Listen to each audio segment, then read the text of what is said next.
All right, good morning. Welcome to Web3 Wednesdays, where we chat through some of the complex and nuanced topics in crypto and Web3 at large so that you can stay ahead of the curve. So today I'm joined by David Johansson. He's the CEO of MetaKing, the producer behind upcoming AAA MMO gaming title Blocklords. Blocklords turned heads earlier this year with eye-catching cinematics and in-engine gameplay depicting a vast game experience predicated on a medieval caste system. It's one of the first massive multiplayer online role-playing games to be released with a foundational Web3 gaming tilt, making David a frontline resource for examining trends at the forefront of the industry. So we're keen to hear his thoughts. David, welcome to the show. Hey, Sam, thanks for having me. All right. Well, hey, just to get into it for the viewers here, before we even begin, I want to define two quick things for folks who may not be as familiar. So when we talk about MMOs, that means massive multiplayer online game. And an MMORPG is a massive multiplayer online role-playing game, like World of Warcraft. So with that quick level set there, David, massive multiplayer online role-playing games, MMORPGs, are undisputably, the most complex and difficult journey for a game dev to embark upon, right? And so can you describe, the current place of MMORPGs within the gaming industry even today, and what kind of brought us to where trends sit right now in that category? Well, I think, MMOs, and I call them MMOs in general, because RPGs are the ones that kind of started it all, but we're seeing so many other types of MMOs that sometimes don't get referred to as it, but in many ways, a first player shooter like Call of Duty is also an MMO. It's just, they're not all at the same time. It's more instance based, but essentially this idea that a lot of users live together in a digital ecosystem. This idea, I think World of Warcraft is the first really big one for our generation, probably. And yeah, essentially, it's the apex predator of game developers, right? So everybody wants to make an MMO, everybody wants to make an MMORPG, and then you start doing it, and you realize, wow, this is actually way, way, way harder than it looks. But at the same time, it's there for a reason, and they're really the only types of games that give you the feeling of truly putting yourself into the metaverse, right? I mean, we call it metaverse now. We called it probably something different 10 years ago, but it's this idea that I'm creating this persona in this game, I'm sharing this persona with other people, and I'm fighting with others towards the common good, whether it be, to take down a world boss or whether it's to take down another guild of players. So I think the reason it's kind of captured, especially our generation, I think Zoomers have moved away a bit from MMOs, although they're definitely always been around and coming back. But to me, it's really this idea of community. And with Web3 essentially being built on creating economic communities, right? Like creating communities based entirely around this idea of ownership and monetization. This is why I personally think that MMOs and Web3 are a perfect match, and that's why I want to keep exploring that angle. I love that answer, because exactly where I wanted to go after this, was that Web3 gaming, it leverages the power of user ownership, right? Like that is the big theme here. And so, I do expect, just like you do, that MMO fans, people who are building these ecosystems effectively, people who want to be part of this world and they make it their hobby, they make it part of their life, they want to own it. And so, how are you approaching that dynamic at Blocklords, and, what kind of high level takeaways do you even have for the audience in that capacity? Yeah, so for us, Blocklords was really always about owning and ownership, and really, from my experience prior to Web3, I was developing games, and I would be kind of flabbergasted because we'd spend obviously a lot of time creating these game worlds, these ecosystems, and it would be so amazing to see players spend thousands of hours, thousands of dollars, and all of that love and energy into playing our games. And then at the end of the day, they didn't own anything. So when we started exploring the early concepts for Blocklords back in 2018, the idea was really, okay, how do we empower users to really work towards something? And that can mean a lot of different things, right? Because different players play different ways, right? So a farmer, yeah, he's just working towards sustenance, right? He's just working towards kind of grinding out some form of steady resource output. Now, whether they take those outputs and they invest it into NFTs, or they invest it into building a cool army, or if they invest into improving their resource production, like a good capitalist would. It's really up to the player themselves, but it's this idea that you as a farmer, you work towards a goal, and that goal can have real ownership implications or real gameplay implications. And then as we kind of go up the social ladder of the Blocklords ecosystem, at the other end of that, you have the lords, right? And the lords, they control the regions. So they're kind of like the assets owning class already. but there's a responsibility with that, right? Because if you own a city, if you own a region, now you have a responsibility towards the people working that land, the farmers, to make sure that they're protected, right? To make sure that the Vikings don't come and steal everything from them. And so this is really at the heart of Blocklords, is like, yes, with more ownership, with more asset spending comes more opportunities, comes more resource production, but also responsibilities increase. And I think that's really at the heart of the Blocklords ecosystem. No, I love that answer, David. I divide the Web3 gaming world into two risk tranches, and I do this very broadly so that it's easy to conceptualize. On one hand, you have the lumberjacks, who you've described as the farmers, right? And that's the people who basically they till the soil, they collect, whatever they can, but there's no risk. There's no risk involved. And then on the other end, you have the gladiators, in your case, the lords, right? It's pure risk. They have real assets on the line. They're really competing to, generate more resources or against other people. And it's a dynamic that doesn't quite exist that well in Web 2. The closest thing that I can imagine, when I think back to Web 2 large scale MMOs, is something like EVE Online, right? So in EVE Online, you have really, let's say, a huge battleship, right? And it needs to be piloted by a careful crew of talented individuals against some other massive guild of players. And people lose thousands and thousands of dollars in Web 2 in EVE right now, even as it is today. So it's those type of topics that have already existed. And I feel like Web 3 really does a great job of capturing that ethos and translating it into a much more manageable, and even approachable style. Yeah, and this is I completely agree with that, and that's exactly why Blocklords, we think, is in a unique space. Is because essentially with Blocklords, we're going less the RPG route and more the strategy game route, and we want Blocklords to be an MMO online strategy, a massive multiplayer online strategy game, right?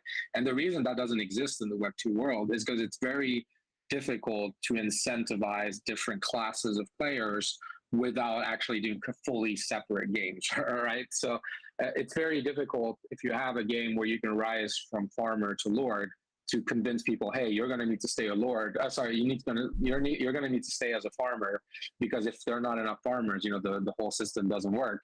But with Web3, there is a way, because we can incentivize users different ways. And you put it perfectly, right? You have the lumberjacks. They're extracting resources from the soil, and then you have the gladiators. In our game, actually, the lords aren't the gladiators. The gladiators are the warriors, right? That's right. You guys have a whole other class, right, of like actual battle heroes. Yeah. Exactly. And so those I would classify as gladiators, and they live a high risk, high reward lifestyle, right? Because what does that mean? Yeah, anyone can start as a farmer, right? We will be a free to play game.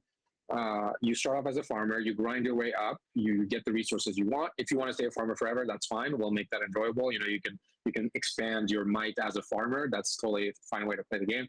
But if you take your resources and you invest in an army, by invest doesn't have to be a financial investment. It can be just time investment, right, from the resources you're in the game.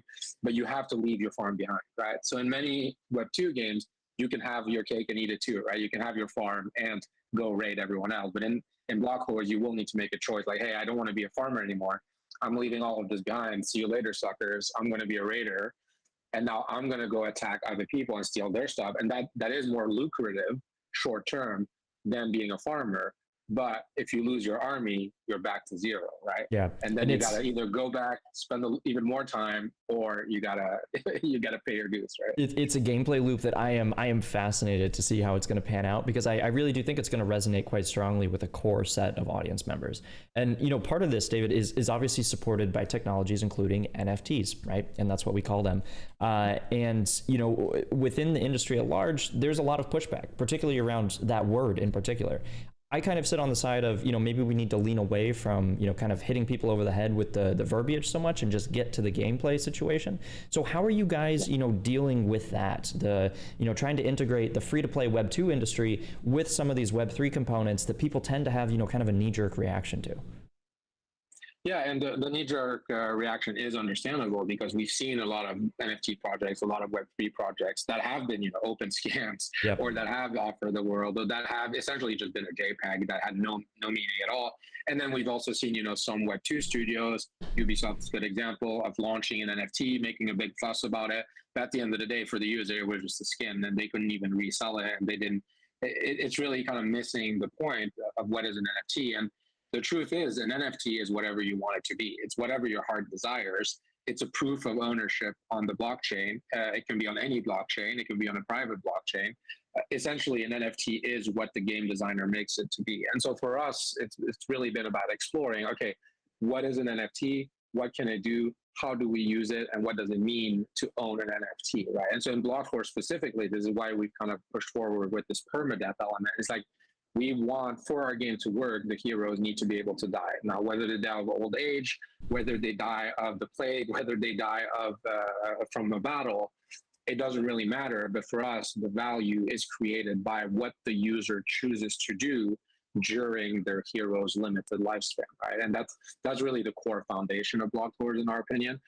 Yes, we have the classes. Yes, we have the tax system. Yes, we have the different ways of contributing to the ecosystem and earning. But at the end of the day, your NFT becomes valuable because it is going to die, and because of the amount of effort you put into it and this family that you're able to produce from your NFTs to kind of create a lineage of NFTs that are going to propagate through the Blockboard ecosystem, whether inside your account or if you sell it to others. We feel that's really the real value of NFTs. And I think that's the pushback is coming from, a lack of imagination so far. NFTs we've seen so far have either been JPEGs, right, that you're selling. Some may have a connection to the real world, most don't. Or they've been, in-game staking assets, which I think is more leaning in the right direction, but still very limited. And so as more and more products are coming out, as more games are coming out, as the public stops thinking of it as just NFTs that are supposed to increase in value and more gamified, ownable assets that can be anything you want it to be, I think we're going to see that narrative start to shift. Yeah, I agree with that. I think across the board, just like you said, there were a ton of scams coming right out the gate, just a ton of lacking utility across the board. I think that a healthy reset is definitely necessary, but over time, people will, kind of pick up to the idea that actual digital ownership is a massive paradigm shift. Like, there's no other way to put it. Being able to physically own something, but have it also be digital at the same time is something that it's really hard to conceptualize. And I guess even going one step further there, like the idea that users can actually sell these things and move them around. Third-party marketplaces for decades have been banned in EULAs, right? Like, the first thing you do when you sign into a game, I will not trade these assets, right? Every single time. No. How are you guys approaching, marketplaces, third-party marketplaces? How are you thinking about those? Is it just, open freedom? People have their assets, they can do whatever they want. How do you see that trend moving in the space? Yeah, I mean, there's kind of it's a double-edged sword, especially as a game developer, because it's certainly the reason there's been a lot of pushback against it is, A, because it takes away a revenue source from the developers, and B, because it becomes incredibly hard to balance, especially if we start talking about, assets moving between different games. It's extremely scary as a game developer, and it's very difficult to manage. So for us, it's been mostly about separating the game layer from the NFT layer and making a very clear distinction that, like, yeah, when you play the game, the game we've built, you kind of have to follow our rules. You have to send your NFT to the game. When it's inside the game, we kind of like manage it. You can play the game. We can update the NFT for you, but essentially we control it while it's in our ecosystem.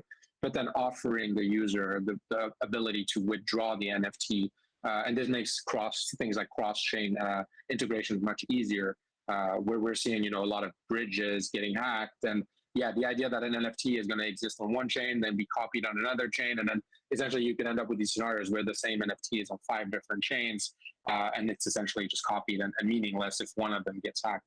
So yeah, because this is kind of a difficult question, but the first part of that is, as game developers, game publishers, we really have to think deeply about, okay, how do we design a system that's not going to completely break the design of our games while still offering access to liquidity, access to the wonders of blockchain, right? Which is essentially decentralized ownership and liquidity. So that's the first part of this question. Now, when you go to the third party thing, well, I think that's something that the industry is shifting towards. And just like the transition, from standalone $60 games to free to play kind of took 10 years or even more, 20 years to fully take place. And then, we still have AAA $60 games for the $80 now, right? But essentially, this is what's going to happen as more Web3 players emerge, as Web2 companies start integrating Web3 economies, Web3 products.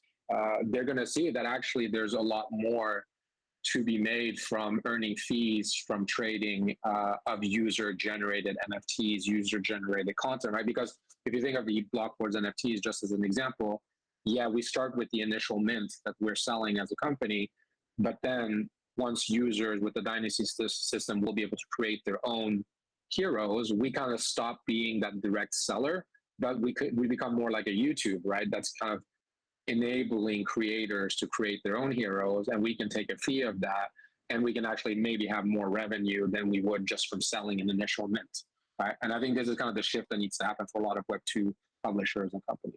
Yeah, and I 100% agree with the direction you're going here, David. Even last week, I put out a piece that said that, you know, UGC is the killer case for Web3 gaming, and I couldn't agree with you more. Like, giving the user the power to inflate your ecosystem, to build your ecosystem, and then you, instead of taking, you know, direct revenue from, you know, selling them things, you just say, okay, you know, you guys own this ecosystem, I'm just going to tax it a little bit, and here's my revenue.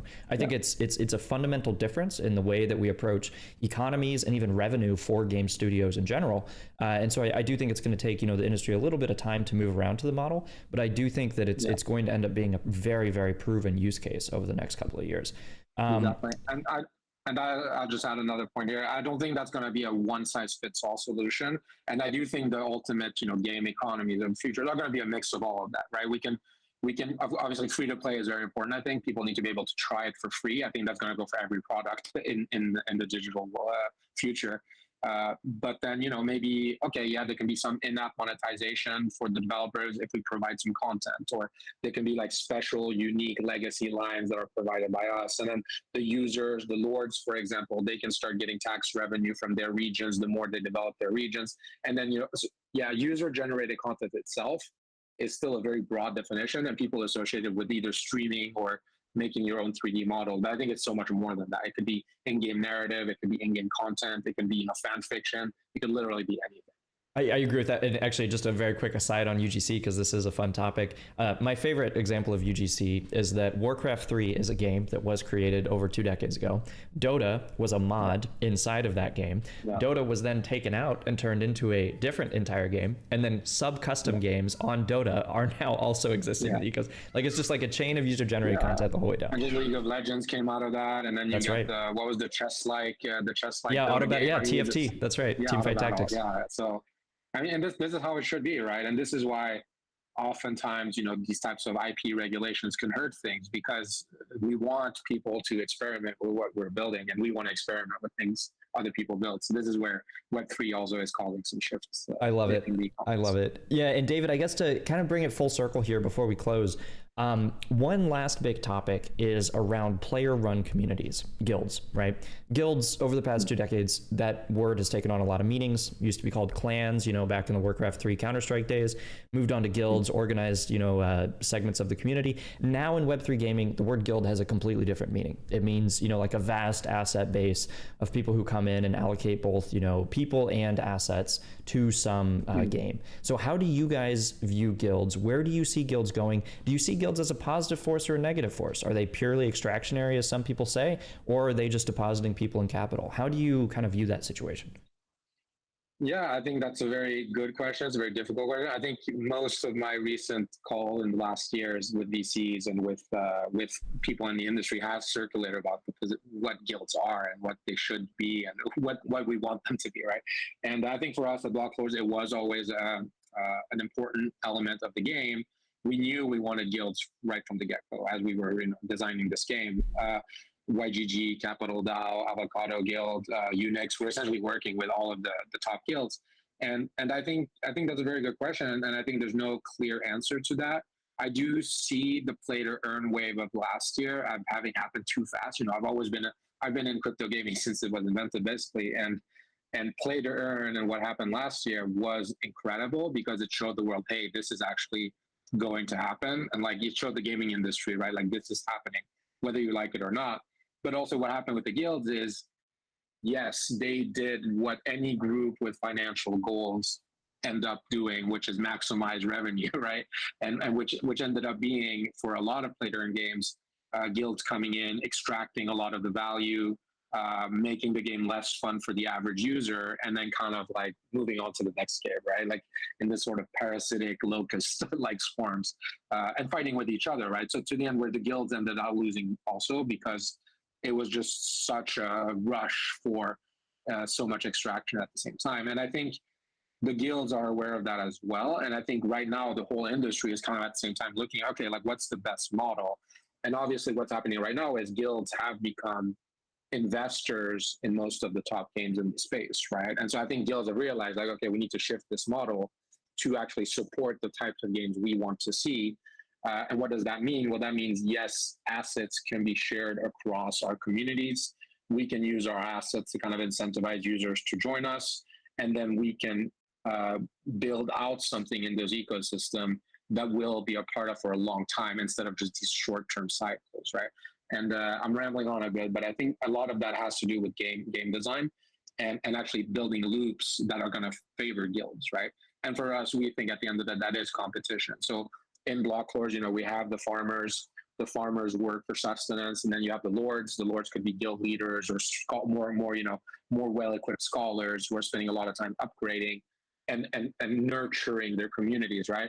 And then what's missing from a lot of the play-to-earn games, it's really this competitive elements where my guild is now going to fight your guild, and if we win that battle, we will get a bigger reward, and if you lose, you will get nothing. You know, it's a harsh reality, but it's kind of what's needed. 100%. And I'm also glad you took it there at the end about, you know, core game loops, because that's where I see it sitting, right? Is that, you know, guilds functionally it's just a huge player base. It's a huge, well-capitalized player base. If your game economy, if your core loop can handle that, you know, it was well constructed in the first place. If it can't handle that, perhaps there was an issue with the way you designed your economy, because that's your ideal audience. So I agree with you completely across the board. David, this has been a ton of fun. I'm going to ask you one last question, then I'll let you go. You know, so as an active builder within Web3, just in general, you know, we have a ton of folks who are trying to build their own ventures. Do you have any broad advice that you would give to people who are starting out in Web3, trying to build something of their own?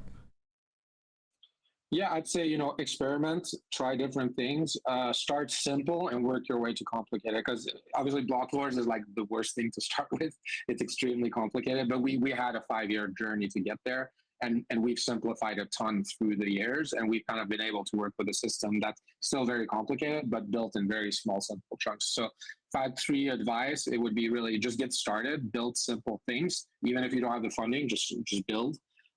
And don't commit too much to one protocol or one chain. Essentially, it's very important to be flexible, because the space changes so quickly that as a new builder, don't get too set in your ideas. Find simple ways to attack any problem you're trying to solve, and then find the best solution. And don't be too sad if the solution you picked at first didn't work. Just take the next one. I love that flexibility across the board, because you're right, the space evolves so fast. David, this has been a ton of fun having you on. Thanks a bunch for describing how this you know, entire industry trend is moving here in a moment for the viewers. Let's catch up again. We're looking forward to seeing more Blocklords.